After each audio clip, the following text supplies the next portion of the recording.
Ce que je préfère dans mon métier, c'est plutôt la mise en forme de l'acier à chaud, donc tout ce qui est partie forge. C'est vraiment là où naît l'objet, le couteau. C'est le côté varié, complet. C'est un métier qui a un peu plus de 3000 ans d'histoire. Je cherche à perpétuer aussi tous ces savoir-faire. Je me suis dit, tiens, ça c'est plus adapté à mon caractère, à mon attitude. L'idée c'est de faire des choses utiles à la communauté.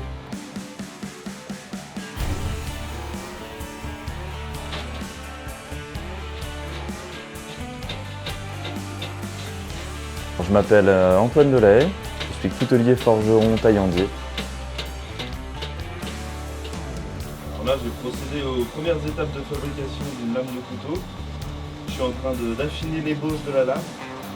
On doit anticiper la déformation, donc créer une courbe à l'inverse.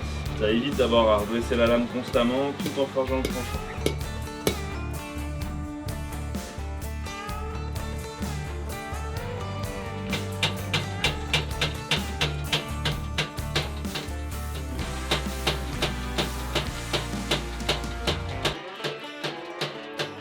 L'objectif, ça va être de vraiment étirer pour aller au plus proche de la réalité, avoir 1 mm au tranchant.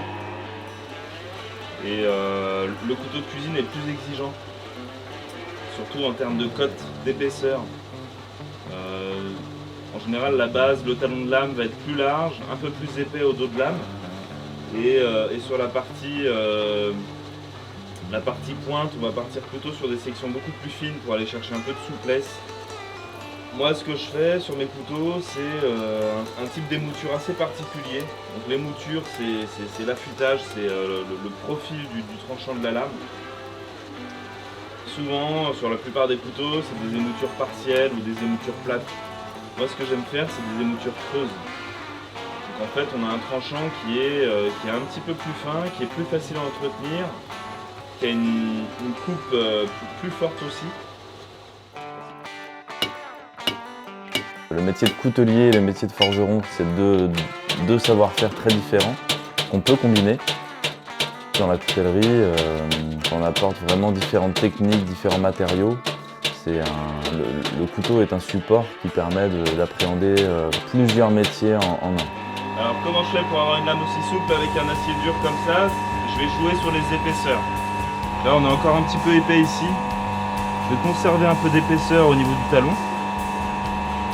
Et là je vais vraiment étirer pour affiner, pour avoir plus de souplesse dans le couteau. Chaque étape est réalisée à la main. Tout le processus de fabrication est réalisé en interne. Et pour moi, l'intérêt, c'est que ça permet de garantir des bons traitements thermiques, une bonne qualité de lame et un entretien aussi facile. Ça, c'est un couteau qui fait partie de la gamme Cuisine Pro.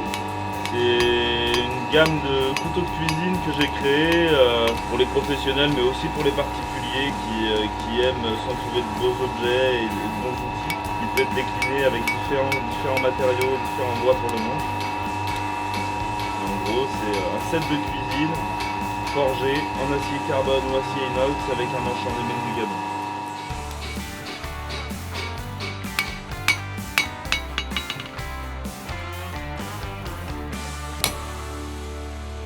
Donc après les étapes de forge, nous avons procédé au traitement thermique. Donc, il y en a 3. Tout d'abord le recuit. Le recuit, ça permet, après la forge, d'éliminer toutes les tensions dues aux contraintes liées au travail à chaud, d'affiner la taille du grain de l'acier, qui a tendance à grossir un petit peu aussi quand on dépasse une certaine température au travail à chaud, et puis de ramener l'acier à son état le plus stable. En fait, la température de trempe va dépendre de la dureté de ton acier et de sa composition chimique, quoi. Globalement, c'est à peu près ça. Si celui-là, je le chauffe à 750 ou 800 et que je le trempe dans l'huile, la trempe ne sera pas terrible, voire même ça ne prendra pas la trempe. Parce qu'on n'aura pas atteint la bonne température pour pouvoir avoir une transformation martensitique. En général, la trempe, je vais passer de ma température d'osténisation qui va être de 840-850 degrés à température ambiante en moins d'1 minute, c'est bien. Si le choc thermique est trop long, l'austenite se transformera pas autant en martensite. On va avoir de l'austenite résiduelle, donc on n'aura pas autant de dureté. C'est vraiment important de redescendre assez vite en température pour avoir une dureté optimisée. Et après, il y a aussi le revenu qui est important, parce que si on fait un revenu beaucoup trop long et trop chaud, trop en température, et l'acier va être un peu plus mou, plus résilient. Donc c'est un équilibre à trouver en fait, c'est surtout en termes de température et en termes de contraintes mécaniques, c'est une espèce de compromis quoi. En cuisine, on peut se permettre d'utiliser des aciers très carburés, très durs, qui vont avoir une dureté, une très forte dureté. Là où en couteau utilitaire d'extérieur, si on prend des aciers très très durs, on aura moins de résilience et de souplesse, donc ce sera moins tolérant aux grosses contraintes mécaniques, aux cisaillements, aux ruptures quoi. La plupart des couteaux que je fabrique sont assez faciles d'entretien, pas parce que l'acier est mou, mais parce que la géométrie est bien faite. Ouais. Donc en fait, je fais toutes mes émoutures à la main. L'émouture, ça va être le profil du tranchant. Souvent dans l'industrie ou pour gagner du temps, on fait des émoutures partielles ou alors des émoutures assez sommaires. Et donc on a des tranchants assez obtus, assez épais. Alors que le fait de choisir les bonnes épaisseurs déjà, choisir les bonnes épaisseurs au dos de lame et faire des vraies émoutures, et déjà on a un pouvoir de coupe qui est performant et on aura aussi une facilité d'entretien dans le temps. Parce que affûter un couteau avec un profil comme ça, ce sera beaucoup plus facile d'avoir un tranchant rasoir qu'un couteau avec un profil comme ça. Donc un bon couteau, globalement, ça va être un bon acier, des bons traitements thermiques, une bonne émouture, donc une bonne géométrie et puis un bon affûtage.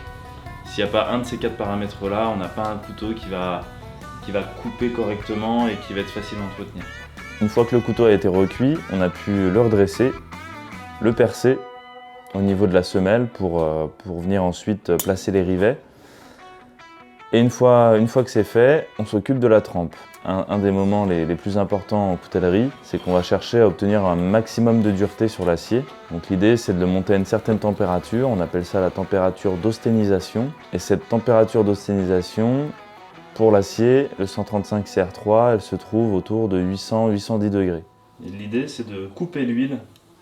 Parce que quand tu plonges une pièce très chaude dans l'huile comme ça, tu as comme une atmosphère, une espèce de poche de gaz qui se crée autour de la lame. Et si on veut que l'acier refroidisse correctement, il faut créer une espèce de coupe dans l'huile quoi. Au sortir de la trempe, en revanche, l'acier est très dur, donc très cassant, un petit peu comme du verre. Pour pallier à cette dureté excessive, nous allons le mettre dans un four de revenu. Donc le revenu, ça permet de gagner en souplesse et en résilience après la trempe, sans perdre trop en dureté.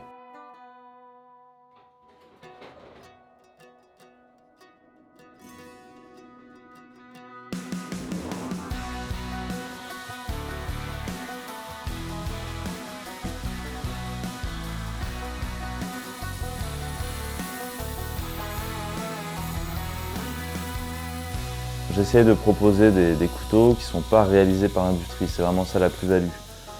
Si c'est pour copier ou faire des couteaux simples type industriel, ça n'a pas d'intérêt pour moi. Je pense que quand on réalise un couteau de manière artisanale, quand on en fait 1 ou 10, eh bien on accorde plus d'importance à chaque étape que quand on en fait 1000.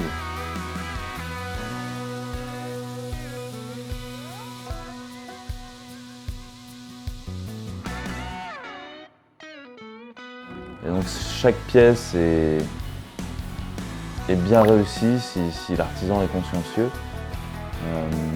Et puis chaque étape, donc notamment les processus de forge, de traitement thermique et des moutures sont respectés, ce qui va garantir un entretien facile et puis une longévité du couteau.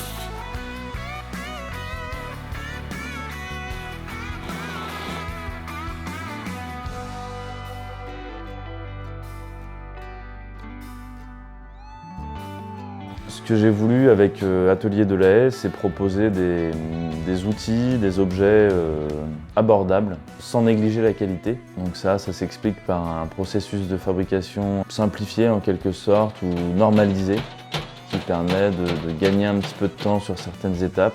Je travaille aussi également sur commande, si on souhaite des pièces un peu plus haut de gamme, avec des finitions polymiroirs, des choses comme ça, c'est tout à fait réalisable.